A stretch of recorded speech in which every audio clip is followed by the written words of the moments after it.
అణగారిన వర్గాల అభివృద్ధి జరిగిన రోజే అంబేద్కర్ ఆశయం నెరవేరుతుందని రామాయంపేట సీఐ వెంకట్రాజగౌడ్ పేర్కొన్నారు. రామాయంపేట మండలం సుతారుపల్లి గ్రామంలో అంబేద్కర్ జయంతి వేడుకలను ఘనంగా నిర్వహించారు.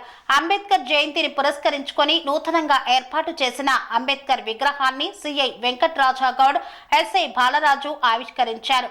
డాక్టర్ బాబాసాహెబ్ అంబేద్కర్ అణగారిన కులంలో పుట్టి ఎన్నో అవమానాలను భరించి స్వశక్తితో పైకెదిగిన మహనీయుడన్నారు.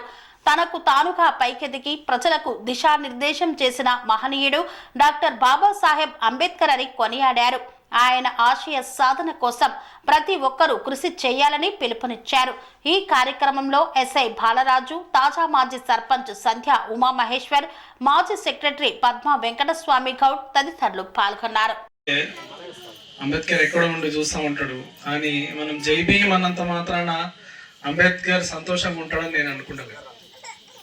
మనమంతా ఎదిగినప్పుడే అంబేద్కర్ హ్యాపీగా ఉంటాడు. అంబేద్కర్ ఆశయం ఏంటి అంటే అణగారిన వర్గాలు ఎవడి మీద ఆధారపడకుండా ఎదగాలి, అవసరమైతే అణగారిన వర్గాలే మిగతా వాళ్ళకి దిక్సూచిగా ఉండాలి, దారి చూపించే స్థితిలో ఉండాలి, చుక్కానిలాగా ఉండాలి అనేది అంబేద్కర్ అసలైన ఆశయం. ఇందాక పెద్దలు చెప్పారు, అంబేద్కర్ ఏ స్థాయి నుంచి ఇలాంటి ఒక పల్లెటూరు నుంచే చాలా పేద కుటుంబం నుంచి స్కూల్లో వివక్షను ఎదుర్కొని, కాలేజీలో వివక్షను ఎదుర్కొని, సమాజంలో వివక్షను ఎదుర్కొని, మన దేశంలో చదువుకొని, విదేశాల్లో చదువుకొని, లెక్కలేనన్ని డిగ్రీలు తీసుకొని, రాజకీయంలో కూడా కొంత వివక్షను ఎదుర్కొని, అయినా కూడా మనకి ఏమి ఇవ్వాలో అది ఇచ్చే వరకు విశ్రాంతి తీసుకోలేదు. శాశ్వతంగా వెళ్ళే వరకు కూడా సమాజానికి తాను ఏమి ఇవ్వాలనుకున్నాడో దానికోసం ఒక జీరో నుంచి ఒక మహోన్నత శిఖరంలో ఎదిగింది. ఆయన చరిత్రని మనం ఆదర్శంగా తీసుకొని ముందుకు, అంతేగాని మన ఇప్పుడు ప్రజెంట్ సమాజంలో జరుగుతుంది ఏంటంటే అంబేద్కర్ పేరు చెప్పి కూడా ఆయన ఆశయం దిశగా పోవట్లేదు. మనం విగ్రహాలు పెట్టుకుంటున్నాం, బాగానే ఉంది, అంబేద్కర్ని స్మరిస్తున్నాం, మనం గ్రూప్గా జమ అయినప్పుడు జేబీఎం అంటున్నాం, అంతా బాగానే ఉంది. కానీ మనం ఎదుగుతున్నామా? మనము అదే డిసిప్లిన్ తోటి ఉంటున్నామా? మనము మనంగా ఎదుగుతూ సమాజానికి ఏదైనా ఉపయోగపడుతున్నామా అనేది ఇవి చాలా ముఖ్యమైన విషయాలు. ఇవన్నీ సాధించినప్పుడే అంబేద్కర్ ఆశయము నెరవేరుతుంది.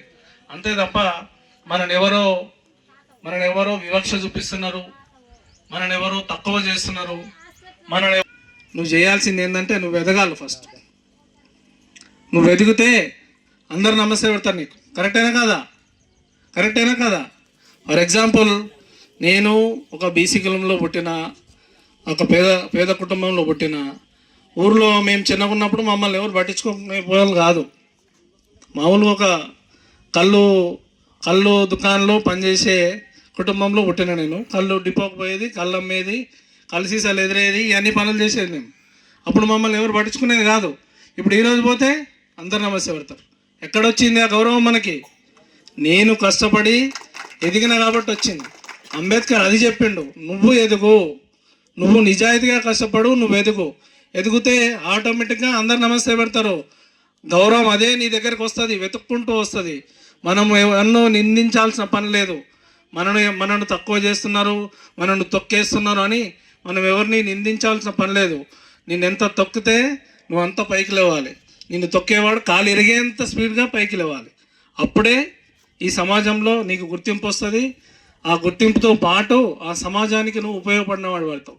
కాబట్టి ఒకటే గుర్తుపెట్టుకోండి, మనల్ని గుర్తించాలంటే మనం ఎదగాల్సిందే, మనం కష్టపడాల్సిందే, నిజాయితీగా కష్టపడాలి, నిజాయితీగా ఎదగాలి. అది సమాజం దిశగా మన యొక్క బాధ్యతను ఎరిగి మనం ముందుకెళ్ళాలి. అంబేద్కర్ చేసింది అదే. అంబేద్కర్ సొంతగా ఎదిగి ఆయనకైనా హ్యాపీగా ఎంజాయ్ చేయాలంటే ఏదో ఒక అమెరికాలో ఎక్కడో సెటిల్ అయిపోయి తన జీవితాన్ని చాలా ఆనందంగా హ్యాపీగా వాళ్ళ కుటుంబాన్ని కొన్ని లక్షల కోట్లు సంపాదించుకొని హ్యాపీగా ఉండేటోడు. కానీ అంబేద్కర్ తిరిగి మన దేశానికి వచ్చి దేశానికి సేవ చేస్తూ ఒక మిడిల్ క్లాస్ లాగానే మళ్ళీ ఆయన స్వర్గానికి వెళ్ళిపోయాడు. అంటే ఆయన యొక్క చిత్తశుద్ధి, ఆయన యొక్క ప్రేమ దేశం పైన ఎంత ఉందనేది మనం అర్థం చేసుకోవాలి. అంత డీప్గా అంబేద్కర్ జీవితాన్ని అర్థం చేసుకున్నప్పుడు మాత్రమే మన ఏ వర్గమైన వర్గమైనా ఏ వర్గమైనా కూడా ఆయనని స్ఫూర్తిగా తీసుకోవాల్సిందే. ఆయన ఒక పేదలకు, దళితులకు, బహుజనులకు మహనీయుడు కానీ లీడర్ కానీ కాదు. ఆయన భారతదేశంలో ఉన్న ప్రతి వ్యక్తికి అంబేద్కర్ లీడర్. అంబేద్కర్ అందరికీ ఆదర్శప్రాయుడు. కాబట్టి అంబేద్కర్ని ఆదర్శంగా తీసుకొని మనము అందరం ఎదగడానికి ప్రయత్నం చేయాలి, కష్టపడి చదువుకోవాలి. చదువుకుని ఉద్యోగాలు రావాలని ఏం లేదు. ఉద్యోగం రాకపోయినా వ్యవసాయమో వ్యాపారమో ఏదో ఒక రంగంలో మీరు ముందుకు పోతే నిజాయితీగా ముందుకెళ్ళాలి. కష్టపడి పనిచేస్తే ఏ రంగంలో అయినా ముందుకెళ్ళచ్చు.